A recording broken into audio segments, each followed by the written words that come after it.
Hello everyone. मैं जो आज आपको समझाने जा रहा हूँ, एक ऐसी रिपोर्ट लीक हुई है जो कि ICIJ की है, international consortium of investigation journalist. इसने कुछ बातें ये बताई है कि दुबई इतना ग्रो क्यों किया है। अगर हम देखें लास्ट 40 सालों में दुबई बहुत ग्रो किया। 40 साल पहले दुबई एकदम बंजर लैंड था, एक एक्सट्रीम हीट वाली जगह थी। नो डाउट वहाँ तेल निकलता है, बट एक सोचने वाली बात है कि पूरे वर्ल्ड वाइड लोग वहाँ पे प्रॉपर्टी खरीद रहे हैं, कोई ऐसी जगह पे जाके क्यों रहेगा जो कि डेजर्टेड आइलैंड जैसी है, एक ऐसी जगह है जहाँ पे सिर्फ तेल मिलता है। भाई तेल निकालना है तो तेल की फैक्ट्री बना सकते हैं, तेल की फैक्ट्री बना के वहाँ से अपने इंडिया से या अपने देश से, जो भी देश से आप बिलोंग करते हैं, आप वर्क कर सकते हैं, आप हैंडल कर सकते हैं, आप स्टाफ रख सकते हैं। आप वहाँ जाके क्यों बस रहे, वहाँ जाके प्रॉपर्टी क्यों खरीद रहे। और उसमें दुबई का फ़ायदा क्या है। देखिए, दुबई 40 साल पहले देखा जाए तो दुबई के पास कुछ भी नहीं था। दुबई एकदम बंजर जगह थी और आज भी है। पर दुबई में इस आर्टिफिशियल तरीके से इसको पूरा बनाया गया ये 40 साल में, इसके पीछे रीज़न है फॉरेन इन्वेस्टमेंट। दुबई में अगर मैं एक लिस्ट निकालूं, मैंने अपने डिस्क्रिप्शन बॉक्स में, जो मेरा यूट्यूब का भी जो वीडियो बना रहा हूँ, इसमें डिस्क्रिप्शन बॉक्स में मैंने सारी detail with name with property assets कितने हैं ये मैंने लोगों के भेजे हैं। आप उसको ज़रूर पढ़िए। अगर आपको वीडियो में ये सब बातें ना समझ में आए तो मैं आपको मोटा मोटी हिसाब बात बताता हूँ। इंडियंस और पाकिस्तानीज़ की वहाँ सबसे ज़्यादा प्रॉपर्टीज़ है, फिर मैक्सिकन्स की है, जितने ड्रग ट्रैफिकर्स है, ड्रग पेडलर्स है बड़े बड़े, उसके बाद ह्यूमन ट्रैफिकिंग वालों की है। अभी तो ये भी सुनने में आया है कि जो महादेव ऐप वाले हैं जिन्होंने बहुत बड़ा घोटाला किया था, उनकी भी वहाँ पे प्रॉपर्टी है, वहाँ पे पेंट हाउसेज है। अब बात सोचने वाली ये होती है कि दुबई को इसमें फ़ायदा क्या है। देखिए, दुबई को सबसे बड़ा फ़ायदा क्या है। मान के चलते हैं कि एग्जाम्पल लेते हैं, आप 100 रुपये कमाते हैं, 100 रुपये में से गवर्नमेंट आपका 40% इनकम टैक्स ले लेती है, यानी 40 रुपये ले लेती है। बचे आपके पास कितने, 60 रुपये। अब 60 रुपये में आप शॉपिंग करते हैं, घर के खर्चे निपटाते हैं, इलेक्ट्रिक बिल भरते हैं, इसमें भी टैक्सेस होते हैं। कुल मिला के इंसान जितना कमाता है इंडिया में या कोई भी कंट्री जो टैक्स पेइंग कंट्री है, वहाँ पे एंड में वो सिर्फ 15% ही ईयरली बचा पाता है। मतलब 15 रुपये ही बचा पाया। 100 रुपये कमाया, 60 रुपये उसके पास बचे, 60 रुपये में से उसने खर्चा किया, खर्चा करने के बाद जो मतलब शुद्ध सेविंग जिसको बोलते हैं वो 15% हुई। 40% तो गवर्नमेंट को टैक्स चला गया। अच्छा, गवर्नमेंट सिर्फ यही आपकी इनकम के टैक्स नहीं, आप जो सामान खरीद रहे हो उस पर भी टैक्स ले रही है। तो कहीं ना कहीं गवर्नमेंट ये बोलती है कि भाई आप फाइनेंशियल ट्रांसपेरेंसी रखो, आपका पैसा जो है वो अकाउंट में होना चाहिए। बैंक जैसे डेमोक्रेटिक कंट्री जो है ये ज़्यादा लोगों को प्रेरित करती है कि आप अपने खाते में रखिए पैसे, और खाते से ही आप ऑनलाइन ट्रांजैक्शन कीजिए। या आप इंडिया में तो यूपीआई चलता है। ये यूपीआई लाने के पीछे रीज़न ये है फाइनेंशियल ट्रांसपेरेंसी के लिए, कि गवर्नमेंट को पता रहे आपके अकाउंट में कितना पैसा है, कितना आ जा रहा है। अगर टैक्सेशन के स्लैब में आता है तो हम टैक्स डायरेक्ट काट लेंगे। दुबई में ऐसा नहीं। दुबई जो है, दुबई डेमोक्रेटिक कंट्री नहीं है, दुबई जो है मोनार्की है।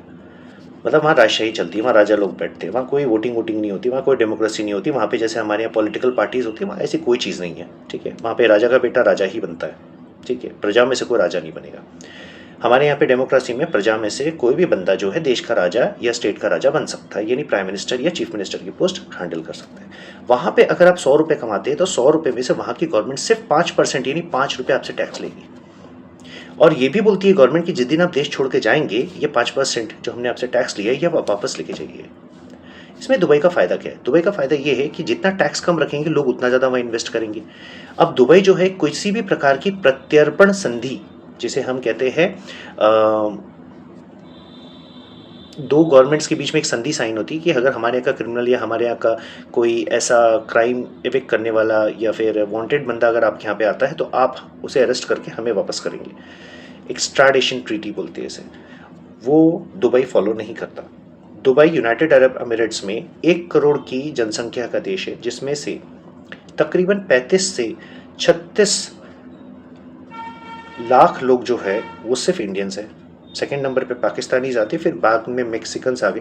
मतलब अगर मैं ओवरऑल वहाँ पे देखूँ ना तो वहाँ हर बिजनेसमैन, हर फिल्म स्टार का अपना खुद का इन्वेस्टमेंट है। पर मैक्सिमम जो वहाँ पे 60% इन्वेस्टमेंट है वो उन लोगों का है जो लोग क्रिमिनल्स हैं, जिन्होंने कुछ ना कुछ एविक्शन किए हैं, कोई ना कोई केस चल रहा है, कुछ ना कुछ गलत काम, ऊट पटांग 19-20 वाले काम करते हैं। दुबई बोलता है पूरे दुनिया को कि भाई मैं किसी एक्स्ट्राडिशन ट्रीटी को नहीं मानता। तुम्हारे देश में वो एक क्रिमिनल होगा, मेरे देश में तो भैया वो सम्मानित नागरिक है, उसका पैसा इन्वेस्टेड है, मैं उसको सुरक्षा दूंगा, मेरे यहाँ से तुम उसको उठा नहीं सकते। मगर वो एक कंडीशन रखता है, जो भी वहाँ इन्वेस्ट करता है, जो भी ये 19-20 वाले धंधे करता है, क्योंकि दुबई में सारा काम जो है ना वो ऑनलाइन नहीं होता, सब कैश में होता है। वहाँ पे कैश में सारा पेमेंट होता है। और दुबई जो है वो कैश में ही इन्वेस्टमेंट पसंद करता है, और ये जो 2 नंबर के धंधे करने वाले रहते हैं कि बस कैश की कोई कमी नहीं रहती है, ये कैश से ही सब इन्वेस्टमेंट करती है। मालूम है अगर बैंक से करेंगे तो बैंक को सारा डिटेल चला जाएगा, हो सकता है हमारा बैंक अकाउंट फ्रीज हो जाए। तो दुबई बोलता है तुम दुनिया में कुछ भी काम करो, तुम मेरे देश में गलत काम मत करना। अगर तुमने मेरे देश में गलत काम किए तो मैं आपको सीधा डिपोर्ट करूंगा, सीधा एयरपोर्ट पे भेजूंगा, बोलूंगा आप अपने देश जाओ। ये कारण दुबई डेवलप किया है 40 साल में। अगर मैं बात करूं हिंदुस्तान के लोग ये बोलते हैं कि गवर्नमेंट ऑनलाइन ट्रांजैक्शन यूपीआई को क्यों प्रेरित करी। भाई हम इसलिए प्रेरित करें कि हमारे देश में अगर इन्वेस्टमेंट हो भी फॉरेन इन्वेस्टमेंट, तो फॉरेन इन्वेस्टमेंट क्रिमिनल्स का नहीं होना चाहिए। ये मैं आपको क्लियर कट बात बता रहा हूँ। आने वाले भविष्य में अगले 30 साल में जितना प्रगति से दुबई बढ़ा है उतनी ही बुरी तरह से वो बर्बाद होगा। पहला रीज़न, तेल जो दुबई के पास है या अरब कंट्रीज़ के पास है वो धीरे धीरे ख़त्म होते जा रहा है। तो अगले 100 सालों में तेल के रिजर्व्स नहीं रहेंगे। देखो वहाँ पे कोई अनाज नहीं उगता है, वहाँ पे क्या होता है, वहाँ पे सिर्फ तेल बेचते हैं वो और पैसा कमाते हैं। हम बोलते हैं अरब कंट्रीज़ अमीर है क्योंकि तेल जो है वो हर देश में नहीं मिलता, उनके पास ही मिलता है।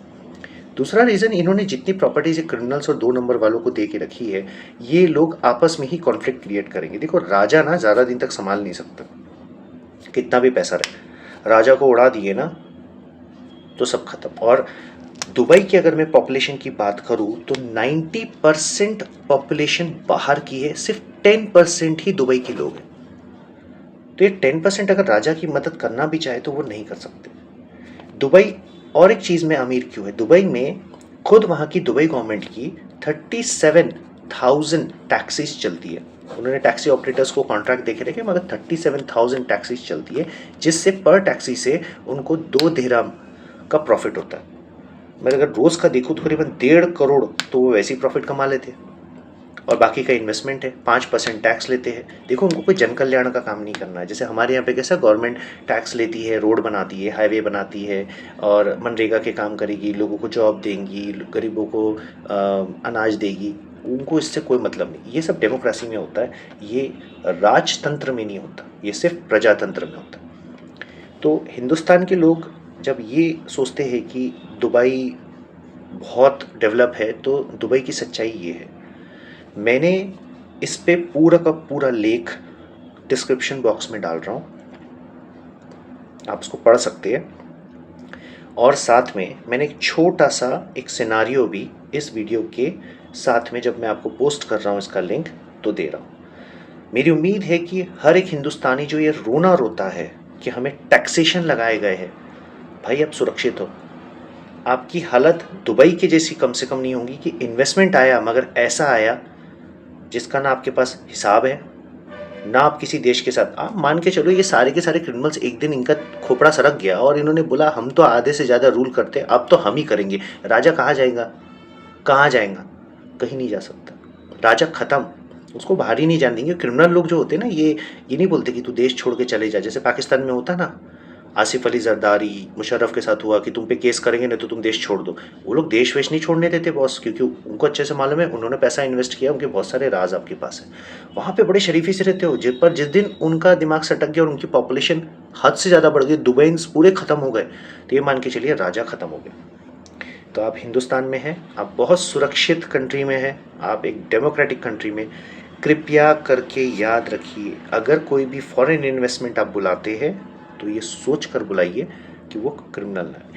कमाल की बात आपको ये बताता हूँ कि ये international consortium of investigative journalist, ये जो ग्रुप है ये किसका है? ये ग्रुप उस व्यक्ति का है जो हर कंट्री के पीछे हाथ धो के पड़ता है और जो बहुत ज़्यादा कंट्रोवर्सी में रहता है, और वो है जॉर्ज सोरोस। ये बंदा ठीक है, इसको बहुत सारी कंट्रीज पसंद नहीं करती, मगर इसकी जो इन्वेस्टिगेटिव रिपोर्ट रहती है, ये रिपोर्ट इतनी पुख्ता रिपोर्ट रहती है, इतनी डिटेल में देता है कि कोई भी कंट्री मजबूर हो जाती है अपने यहाँ वाले पर इल्ज़ाम लगाने। एक पॉइंट और ऐड करता हूँ, लोग बोलते हैं कि आज की डेट में अदानी चोर है, चोर है, चोर है। यार हर बिजनेसमैन चोर होता है, कोई बिजनेसमैन शरीफ नहीं होता है, ठीक है? 19-20 सब करते हैं। अदानी के भाई का नाम मैंने डाला है इसमें, वो आप चेक करना डिस्क्रिप्शन में। अदानी के भाई ने गड़बड़ की है। कहावत है ना, घर का एक नालायक अगर गड़बड़ करे तो बड़े भाई को झेलना पड़ता है। तो वो बदनामी ये झेल रहा है, ये तो क्लीन बिजनेस करने की कोशिश कर रहा है, टैक्सेशन बराबर कर रहा है, थोड़ा बहुत 19-20 सब बिजनेसमैन करते हैं, मगर भाई साहब ने, उसका जो भाई है अदानी के भाई ने, उसने 99-100 कर दिया, 19-20 भी नहीं किया है। तो उसका भी मैंने डिटेल डाला है, आप पढ़िए।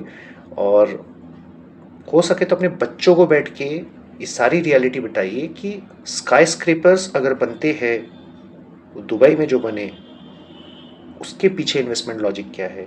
इंडिया में जो बन रहे हैं, धीरे धीरे बन रहे हैं मगर बन रहे हैं, उसके पीछे इन्वेस्टमेंट लॉजिक क्या है। इसी के साथ बहुत बहुत धन्यवाद। अपना ख्याल रखिए, अच्छी बातें सीखिए, अच्छी पढ़ाई कीजिए। अगर आपको मेरा प्रयत्न सही लगता है तो मुझे बताइए, आपकी तरफ से मुझे भी टॉपिक्स चाहिए, मुझे बताइए किस टॉपिक के ऊपर आपको जानकारी चाहिए। एज ए टीचर मैं वो जानकारी निकाल कर आपके सामने पूरे तथ्यों और प्रूफ के साथ ज़रूर पेश होगा। धन्यवाद।